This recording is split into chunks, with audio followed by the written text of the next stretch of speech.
For blocks, all you can see is the utter devastation left behind from this powerful storm. For starters, take a look at this tree where there's metal mixed and mangled through it. And just beyond that, at this home right here, an entire second story ripped away, landing a field over. Now we come across the street at this home that used to be a home, now is no longer. And tonight, a family is thankful that no one was inside when the storm came through.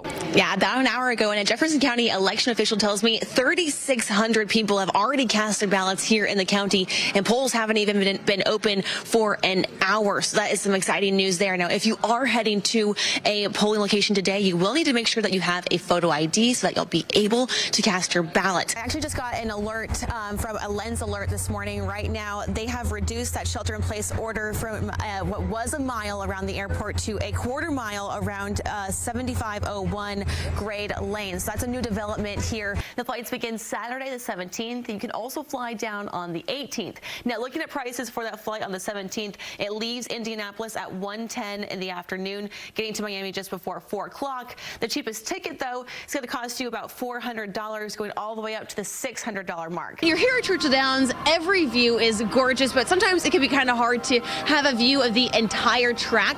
But when you're up here in the jockey suite area where we are, you can really see everything. And that's a gorgeous view outside, but inside is also a gorgeous view with the suites in here. And staff here have been getting ready all morning. I have Amy here.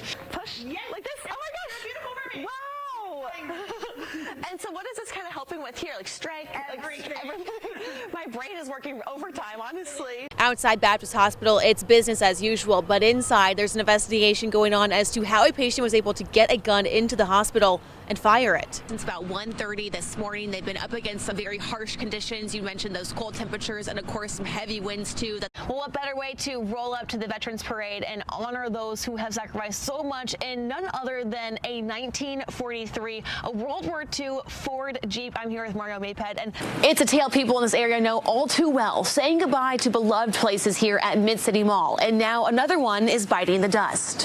Hey, Shannon, that's right. Well, so much is going on right now. We've got all the professional golfers getting their practice swings in, but behind me, we have the future of golf. A spokesperson for the project tells me they're confident they'll be able to reopen the interstate come August 1st. And one of those reasons is because of this. It's a precast deck panel, and it's what you'll be driving on in the near future. All right, Derby is getting closer and closer by the day. And in case you don't have that final touch, that hat, that fascinator that you need, local hat makers are helping get you the perfect style. And I'm here with Veronica Stivers. Officials say they're no longer bracing for the impact of lack of SNAP benefits. Rather, they're in it, and now they're asking for your help to fill the shelves. It's been 5 years since a fire broke out here at what used to be the Greater New Hope Community Church, and 2 years since former Bishop Jonathan Mullins was arraigned on arson charges in this case. The control tower is calling me. I gotta get out of here. I gotta get on this flight. You know that 2 people are in critical condition from this scene this morning. I'm going to step out of the way and show you guys a little bit of what we're seeing here right now. Now, LMPD says that they were called out to this area on a report of a female shot just after 2 this morning. Police say before that they could even help her, a man approached them holding a gun. Because this is a Charleston buggy, and obviously we're just doing it by ourselves here. We don't need anything. Oh, I almost lost my stuff there. That's okay. We got this. This is so much fun. I mean, anyone can do this. Improvising are part of the fun. So it's happening 6:30 tomorrow here at the Fraser. I'm multitasking here. This is really hard.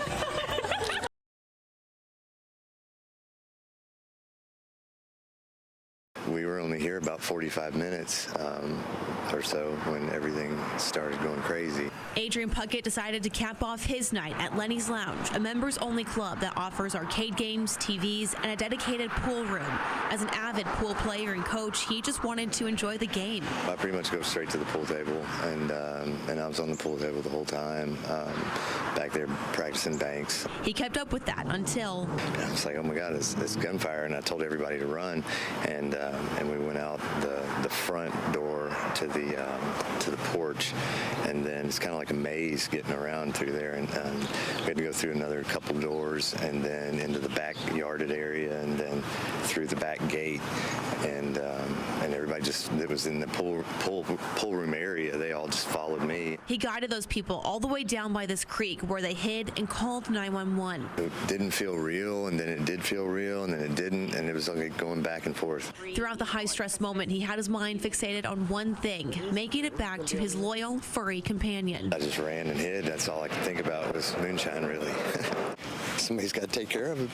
When members join Lenny's Lounge, according to their website, members have access to the club with a key card. It's unclear from officials what staffing and security at the bar looked like. Puckett says it wasn't adequate. I definitely feel like the owner is to blame. He should have had more staff. There was only one staff member, too. And, I think that's how the gunman got in. Somebody let him in, and the bartender didn't know because he was tasked with buzzing the door open, but somebody had pushed it open and let these guys in. LMPD says the owner of the bar, James Connor, was arrested after interviewing with detectives. He was arrested for violating the terms of a domestic violence order, which prohibits him from possessing firearms. The charge is unrelated to the shooting. As the investigation continues, Puckett hopes something like this doesn't happen again. You shouldn't have to go through that just to shoot pool. In Louisville, Kierstin Foote, Wave News. Thought I never work in my whole life and have a smile on my face, and so happy. I did so happy. I have a job that's relaxed in a good environment with a lot of very good management. It's like a fun place to work at. These are just some of the faces that make up the Epic employees at Wiggle Wow. Mark Pfeiffer is the one that started it all. We started August 10th, 2019 with our very first Epic chef, Dante. He had been looking for a job out of high school for 5 years and been turned down the entire time. Flash forward 6 years now, more than 30 employees make up the Epic crew at the Doghouse in J-Town. Several others share similar stories like that first Epic chef who struggled getting a job, including Hunter Houchin. I've been through a lot of reviews, but none of them was kind of catch. Felt a bit disappointed, and then at some point I got used to it. Hunter began working at Wiggle Wow and quickly grew, finding his purpose. Now he's the head of kitchen operations, taking the lead on mixing up the dough, monitoring the oven, and overseeing the kitchen. It made me happy that I was able to at least show my skills and grow as a person. And those tasty treats wouldn't be possible without the help of the Epic grinder dude, Mac Hanskin, who's been working there for 5 years. He gets the bacon ready to go into the mixture. I'm also a very hard worker as well, and I also love to work with my coworkers as well. How you guys doing over there? Back at the front of the house, once those treats are out of the oven, Epic decorators Danny and Olivia take it away. I'm making a Epic treat called Can't Hold My Liquor. We do a lot of seasonal dog treats. We do like Easter ones, and then we are currently working on our Derby dog treats. For both of them, it's their first job. Since starting, they've been flourishing. She wanted to work at Wiggle Wow. It would be her only job that she wanted to do.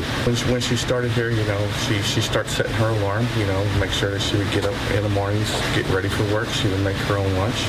And then she would make sure that her work shirt and whatever she was going to wear for her 2 days that she works here, make sure that they were clean. It's been life-changing for both of us. When she was born, they came in and told me that she'd never use her hands.